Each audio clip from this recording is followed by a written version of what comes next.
கர்த்தருக்கு ஸ்தோத்திரம். ஒரு நிமிட பதிவு என்ன அப்படின்னா, அதிகை ஆக்கினை ஏன் வருது? திருமறையில் பதியப்பட்டிருக்கிறது. நிறைய விஷயம் பண்ணா வருது. அதுல ஒரு விஷயத்தை பற்றி பார்ப்போம். என்னன்னா, பெண்கள் அதாவது விதவைகளை பூரா சேர்த்திட்டு என்ன பண்றது, ஜெபம்லான்னு ஜெபம் நடத்துறது.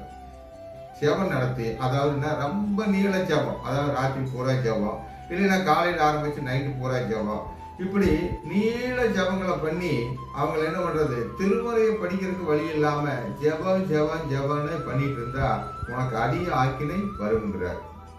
அதாவது திருமறையை படிச்சு கடவுளை பற்றி அறிவுக்குள்ள போகாம இந்த விதவிகளை பூரா என்ன பண்றது, ஜெபம் பண்ணா அது நடக்கும், ஜெபம் பண்ணா இது நடக்கும், ஜெபம் பண்ணா நம்ம உள்ளத்தை சுத்தம் பண்ணாம கடவுளை பற்றி அறிவு பண்ணாம எப்படி நடக்கும்?